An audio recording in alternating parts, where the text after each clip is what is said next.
ക്രിസ്തുവ സ്നേഹം നിറഞ്ഞവരെ, ഇത് നാം തിരുഹൃദയ തിരുനാളായിട്ടാണ് ആഘോഷിക്കുന്നത്. ഫ്രാൻസിൽ വിസിറ്റേഷൻ സന്യാസിനി സഭ അംഗമായിരുന്ന മർഗരീത്ത മറിയം അലങ്കോക്കിന് 1673-നും 1675-നും ഇടയിൽ ഈശോ പല പ്രാവശ്യം പ്രത്യക്ഷനായി. ഹൃദയം നെഞ്ചിൽ വച്ച രീതിയിലാണ് ഈശോ പ്രത്യക്ഷപ്പെട്ടത്. ഹൃദയത്തിൻ്റെ മുകൾ ഭാഗത്തായി ഒരു കുരിശുണ്ടായിരുന്നു. ചുവട്ടിൽ നിന്ന് സ്നേഹാഗ്നി ജ്വാല ഉയർന്നുകൊണ്ടിരുന്നു. ഒരു മുൾമുടി ഹൃദയത്തെ വലയം ചെയ്തിരുന്നു. 1856-ലാണ് സഭയിൽ ആദ്യമായിട്ട് തിരുഹൃദയ തിരുനാൾ ആഘോഷിക്കുവാനായിട്ട് തുടങ്ങിയത്. 1897 13 ലയോ പാപ്പ മനുഷ്യവർഗത്തെ മുഴുവനായിട്ട് തിരുഹൃദയത്തിന് പ്രതിഷ്ഠിച്ചു. ഇപ്പോൾ നമുക്ക് നമ്മുടെ കുടുംബത്തെയും സമൂഹത്തെയും ഇടവകയും ദൈവത്തിൻ്റെ തിരുഹൃദയത്തിൽ പ്രതിഷ്ഠിക്കാം. പഴയ നിയമത്തിൽ ഹൃദയമെന്നത് ഒരുവൻ്റെ ആന്തരികമായ ആധ്യാത്മിക ജീവിതത്തിൻ്റെ ഭാഗമാണ്. ഹൃദയത്തിലാണ് ഒരുവൻ തൻ്റെ പദ്ധതിയും ലക്ഷ്യവുമെല്ലാം രൂപീകരിക്കുന്നത്. ആ ഹൃദയത്തെ വായിച്ചെടുക്കുവാനായിട്ട് ദൈവത്തിന് മാത്രമേ സാധിക്കുകയുള്ളൂ. സാംസൺ ജനനം മുതൽ ദൈവത്തിന് നാസ്യവ്രതക്കാരനാണ്.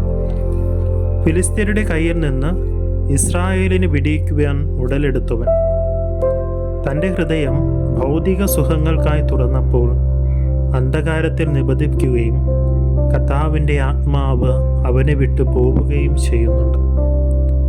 ദലീല സാംസനോട് പറയുന്നുണ്ട്, നിന്റെ ഹൃദയം എന്നോടുകൂടെ ഇല്ലെങ്കിൽ എന്നെ സ്നേഹിക്കുന്നുവെന്ന് നിനക്കെങ്ങനെ പറയുവാനായിട്ട് സാധിക്കും?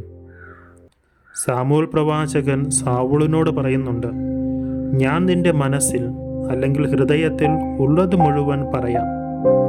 അതായത് ദൈവം മനുഷ്യൻ്റെ ഹൃദയം കാണുന്നു. ദൈവത്തിൻ്റെ സാന്നിധ്യം നിലകൊള്ളുന്നതും മനുഷ്യൻ്റെ ഹൃദയത്തിലാണ്. ചിലപ്പോൾ തീരുമാനങ്ങൾ മനുഷ്യ ഹൃദയത്തിൽ നിക്ഷേപിക്കുന്നതും ദൈവമാണ്. ജെറമ്യ പ്രവാചകന്റെ പുസ്തകം 31 അധ്യായം 33 നാം ഇപ്രകാരം കാണുന്നുണ്ട്, ഞാൻ എൻ്റെ നിയമങ്ങൾ അവൻ്റെ ഉള്ളിൽ നിക്ഷേപിക്കും, അവൻ്റെ ഹൃദയത്തിൽ ഞാൻ എഴുതും. ഹൃദയത്തിലാണ് മനുഷ്യൻ ദൈവത്തെ അനുഭവിക്കുന്നത്. ദൈവത്തിൻ്റെ സ്വരം കേൾക്കുന്നതും വിശ്വാസം കാത്തു സൂക്ഷിക്കുന്നതും ഹൃദയത്തിലാണ്. ക്രിസ്തു ദൈവപുത്രനാണെന്ന് ഹൃദയത്തിൽ വിശ്വസിക്കുകയും അധരം കൊണ്ട് ഏറ്റുപറയുകയും ചെയ്യുന്നവൻ രക്ഷ പ്രാപിക്കും. മനുഷ്യൻ ഹൃദയത്തെ മൂടിവയ്ക്കാൻ പരിശ്രമിക്കുന്നു. എന്നാൽ ദൈവം മനുഷ്യൻ്റെ ഹൃദയം കാണുന്നു.